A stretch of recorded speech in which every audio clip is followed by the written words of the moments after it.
JK guys, some of you guys probably know this, some probably don't, but your vent tube off your axle comes up and it just stops right there, right above the frame. That's not a lot of water clearance there.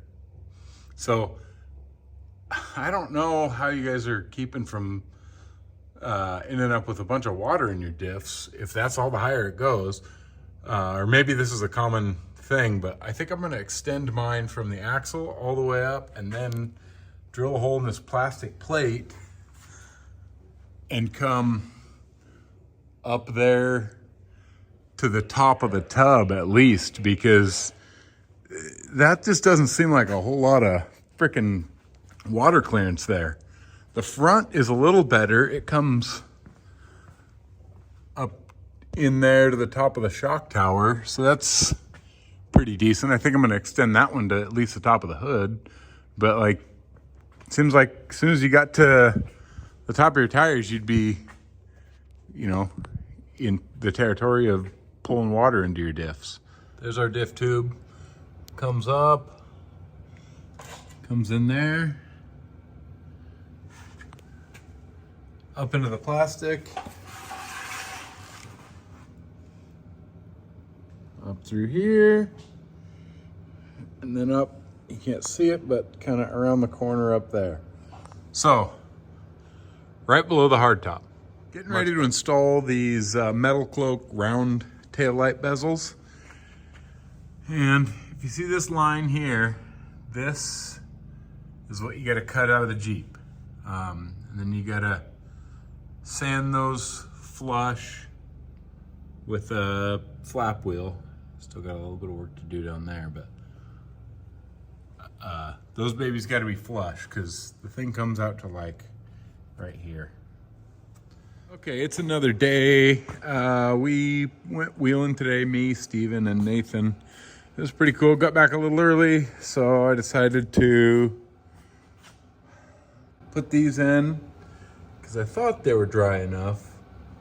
And this one came out okay, except it's double layered right there, so I need a longer Allen to get through the backside. I can kind of see it. This one I had all ready to go, but I left fingerprints all over it because the paint was still soft. So I had to sand it down, repaint it, and hopefully it comes out okay, but I still see all the sand marks, so I don't know. I might take it all the way back down to bare metal and start over with that one. And here are the taillights all finished up.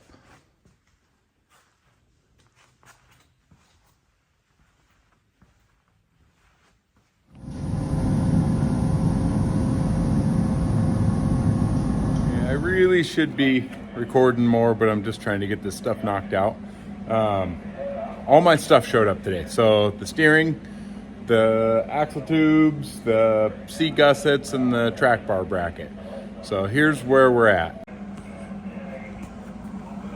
Okay, so I got the tubes pounded in there, or I shouldn't say pounded because this side slid in there. The other side took a little bit. I had to tap on it with a rubber mallet, so it's not pounded in. But I got the track bar all welded in where it goes. And then I got this other side brace coming down. So I think that thing will be plenty tough. I got to plug weld all the spots on the axle tubes. And then it's on to the C gussets. So Steven told me to preheat these to like 350 degrees. So I'll do that before I do the C gussets. But it's looking pretty good. That looks pretty good. There's a lot of mess on the floor. So ends welded. All the plug holes are all welded.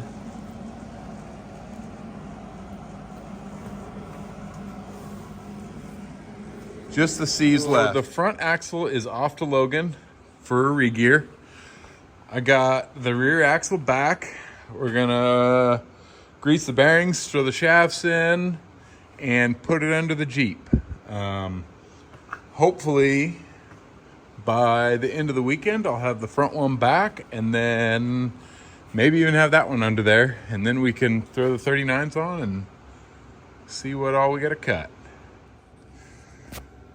Got the rear end under there. Everything's loose right now, but I got the bump stops in, shocks on. All the control arms are on. I got to tighten them up. One bad thing so far, there's a little secret. Dirty little secret. You got to know when putting the diff together. If you have the factory e-locker, there's a little tiny plunger in there, and you have to rig it with like a toothpick to where the plunger is out when you put the carrier in the final time. And then you got to have a little piece of string tied to that toothpick and then pull it out so it hangs on the opposite side, the driver's side of the e-locker. E-locker sits in here. The plunger goes to the back side of it and pulls on it a little bit. And all it does is tell the Jeep when it's locked and when it's not. But if you put that plunger in after the fact, it locks the locker to where you cannot unlock it. Lock it up, lock it up, lock it up, lock it up. So I got to pull the carrier back out and redo that part of it. Not stoked on that, but pretty stoked on everything else. So I got home today, and the guys at the Off-Road Podcast hooked it up. Look at all this stuff.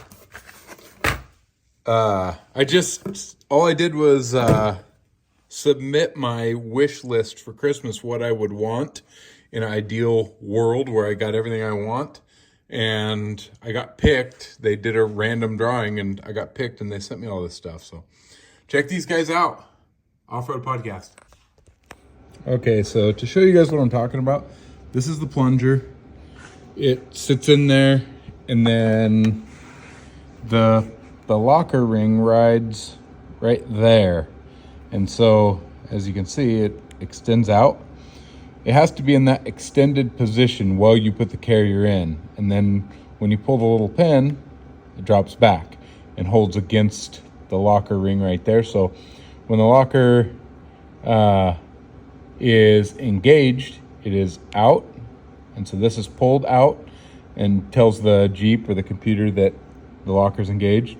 When it's disengaged, it drops back in like that. So you have to have it out like that when you slip the carrier in, and then you pull your pin and it sits against the locker, and then that's the only way. So if you try to thread this in after the fact, this little mushroom tip here rides against the outside of the locker ring, forcing it to be locked all the time. You know, sometimes you get those mornings where nothing seems to be going right. Well, I was trying to pull this carrier out and couldn't figure out why. I could get it loose, but it just wouldn't slide out. This is definitely a case of I probably just didn't have enough Red Bull this morning, but the carrier will never come out until your axles are slid out a little bit. I was reefing on that thing, trying to get it out, and you know, it just ain't gonna go if the axles are shoved in the side of it. So don't forget that very simple step. You know, we all make stupid mistakes. Today was one of them for sure. Here's our magnet ring. This is just for a little better visual. So it sits on this side, and as this thing locks in, it goes like that. And then that guy gets pulled out, and that tells the Jeep that it's locked in. So now you know how it works. And here is the specialty tool to hold that plunger open that Logan built for me. So I'm gonna wedge that in there, put the carrier in, pull it out. Okay, I got the thing on there. You can just barely see it up in there. I guess you can see it pretty good. But it's gotta be kind of on the back side because the carrier obviously needs to slip in on the front side. And then you don't want it to get caught in between the ring and pinion. So you gotta kind of tuck the string down here. This right here. So you got your bump stop and your pad and then your ABS wire. How does how do you guys keep that from getting bound up in there and ending up pinching the wires off? This one wouldn't even reach, so I had to unhook it from right there. It's still hooked right there, but it just seems like under full compression, it would get pinched, or the possibility at least is there for it to get pinched in between the bump stop and the pad. What's the fix, guys? Help me out. Rear is all the way done and torqued, except for the e-brake cables. I just got to run to town and get some 90 weight to put in there. I'm starting on the front here, and I'm putting these outboard shock mounts on that move the shock from this point to this point. Moves them away from the frame so you can get more flex without the shock ending up tight against the frame like that. The problem I'm running into, which isn't that big a deal, but as you slide that guy in there, because of the fact that I put these C gussets on, it hits right there. So I got to do a little trimming. But we are getting pretty close to slapping this baby in there.